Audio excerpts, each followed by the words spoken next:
Hello, everyone, and welcome back to the Jacob and Jacob podcast. Thank you for joining us today.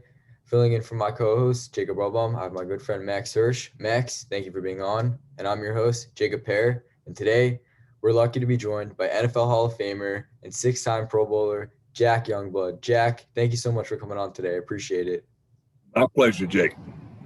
So, Jack, I want to ask you a question before we get into the football side of the interview. So after football, you got into acting and you actually were nominated for an Emmy. Why did you decide to get into acting after football? And was there any acting experience in high school or middle school that you decided to do it? You know, that part,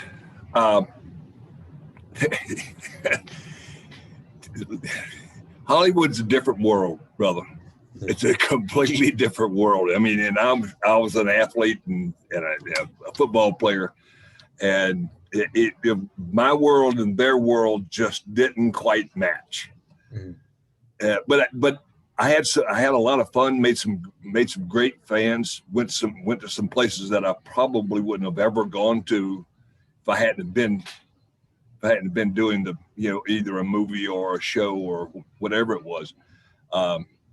The fun part of it was when I had the ESPN show, mm-hmm. and it was an outdoor show, and we fished and hunted and ran all over the country and had a big time. And Burt Jones and I did that one for like 3 years. Mm-hmm. And it was fun. Yeah, for sure. Do you still fish and hunt today? Oh yeah, when I can. It when you get as old as I am, sometimes you can't go to the places you used to be able to go to. All right, let's shift to football now. So although you played a large part of your career in a time when sacks weren't officially recorded, Pro Football Reference, they say you had 151.5 career sacks, which would rank 6th all time. Do you believe this should be recognized by the NFL, and have you made an effort with some other former players for the NFL to do so? Well, the funny part about that issue, and I saw the news the other day that they finally said, well, maybe we should count the sacks. I mean, and it makes sense. The funny part about this is that for until I guess it was 82, they didn't start counting them. And post or pre 82, I still got paid for them because it was part of the contract. but they didn't count them. Now, does that make any sense? That makes no sense at all. I mean, Strahan obviously is the single season sack record, but I saw that Al Baker recently just found out, and he was brought to tears when he found out about it. What was your reaction when you found out that Football Reference digged this up and found out that you had 151 and a half sacks over your career? Well, I knew the number. I kept pretty good count on them, and I knew that they would eventually get around to fixing that era. Mm-hmm. For sure. Yeah, I mean, it's like in the NBA. It's like if they're not counting 3-pointers from a while ago and they dig it up and someone so happens to break Ray Allen's record, it's ridiculous. Obviously, they deserve the record more. They made more threes. I never understood why sacks were never counted from 1982 and beyond, or before that. So I'm glad that the NFL or that Pro Football Reference dig that up. But if you played in the league today, do you believe you'd be more dominant than you did when you played back in the 70s? Well, I would try to be. I would certainly try. That was part of being a teammate. Mm-hmm. For sure. Every time you put your hand on the ground, you tried to do the best you possibly could, and that was kind of my perspective. Mm-hmm.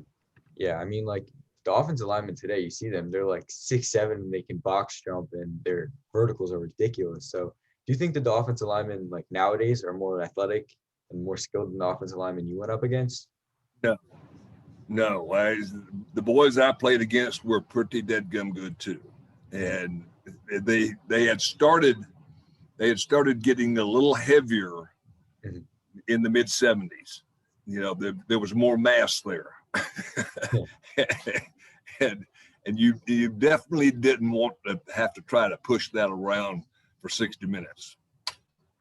So continuing on that note, you had a reputation of being tough as nails, playing through injuries in many games. What was it about football that made you risk your health to compete? Well, that comes from how you were. That's your character, how you were brought up. I lost my father when I was 10 years old, and my grandfather was the sheriff of Nassau County, and I tried to follow up in his way. I mean, he said there's only one way to do a job, and it's to do it the best you can. I mean, you don't ever take take a snap off. You play the whole play, every play. So that was my perspective of how to play the game. And I sometimes I hope and look back and hope that rubbed off on some of my teammates at the same time. But do you think the league is soft now? Players are often sitting out games and resting. And, I don't know if I'd call them soft. It's a powerful game. It's awfully fast, and I wouldn't call them. I don't know what I would call them today, to be honest. But it is a different game, and most of the teams are playing 34 and or a 3-4, and that changes how you can play the game, because you really have to have a lot of weight to be able to compete with an offensive lineman. For sure. So I mean, I want to talk about your career a little bit. You played your entire career with the Rams, and every year, did you have the thought was, okay, this might be my last season with the Rams, or were you confident every year that you were going to stay with with the organization for your entire career? Well, yeah, that was their. It was the team's doing it and mine too. I was, as long as I could play, and that I knew I could play and continue to play to a high level, I was gonna continue to do it. You might as well, use up all the gas. Mm-hmm. don't let any of it get away. Mm-hmm. What made the Rams organization so special that you decided to play your entire career with them? Well, the players that they had, and our leadership. I was a teammate with Deacon Jones and Merlin Olsen in that first year, and I tell everybody, they taught me how to play the game. Mm-hmm. Both of them put their arm around me at some point in that first year and said, "Kid, you can play, but you got to let us teach you to play." And I said, "I'm all ears. Trust me." I studied Deacon and Merlin's film, and I tried to emulate how they played the game. It was Deacon's line.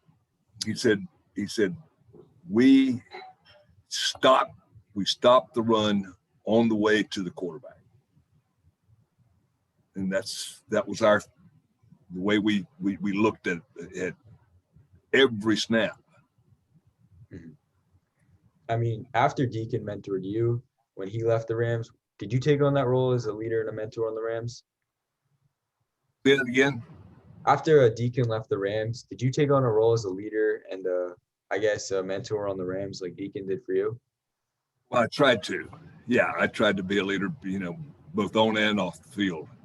I was in the front office for another 5 or 6 years, and then went to Sacramento and was part of the front office there with their football team. And then I moved back back here to Orlando, and ran the football team here. So Jack, I have to ask, what did you think of the Matthew Stafford move, which was arguably the biggest trade this offseason? Say that again.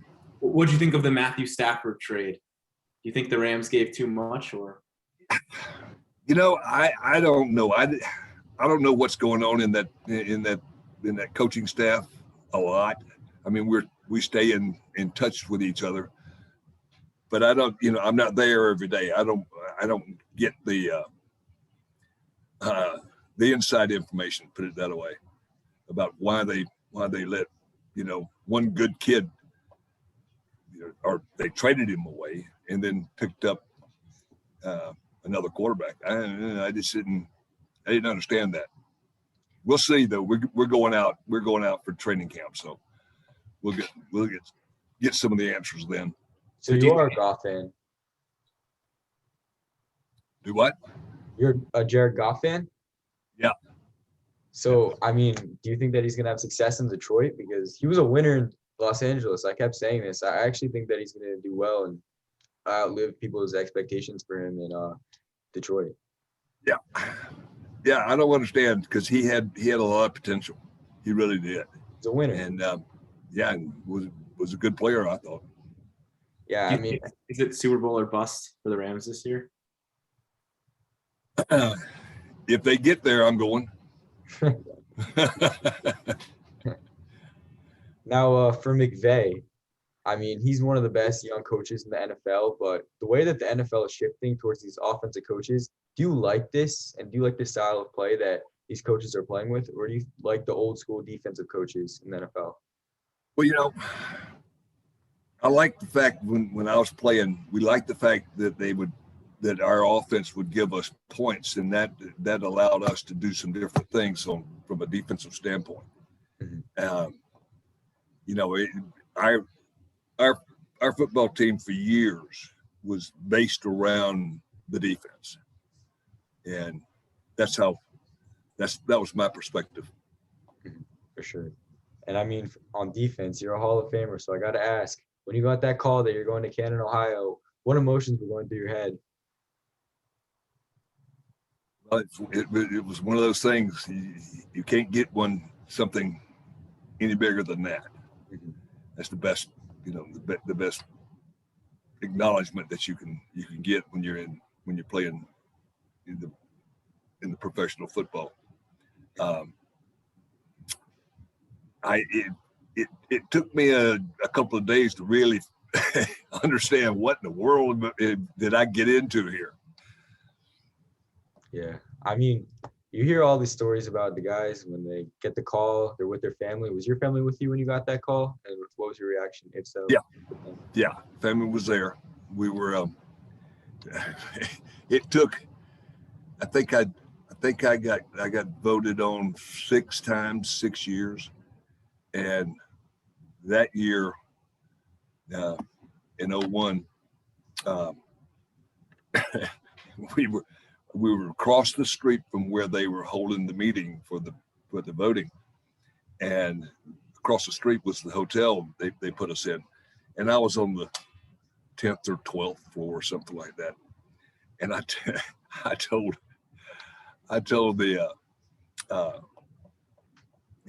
the guy who was walking me around, I said, if I don't get in this time, I'm jumping.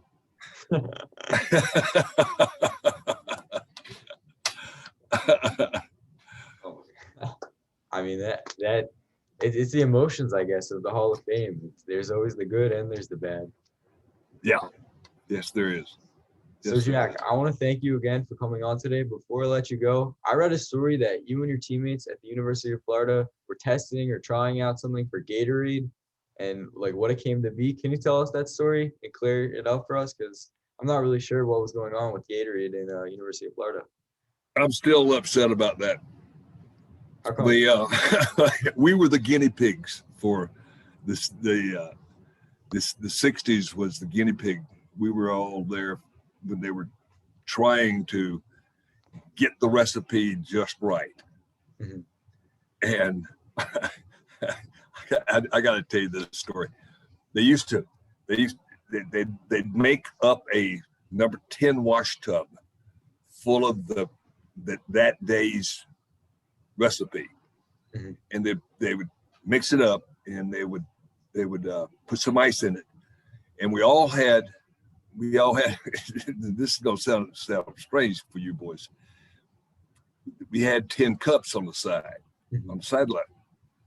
and we had a little scrimmage going on, and we came back over that afternoon.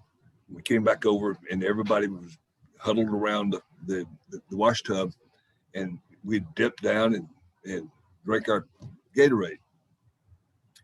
There was days when it was salty. There was days when it was nasty.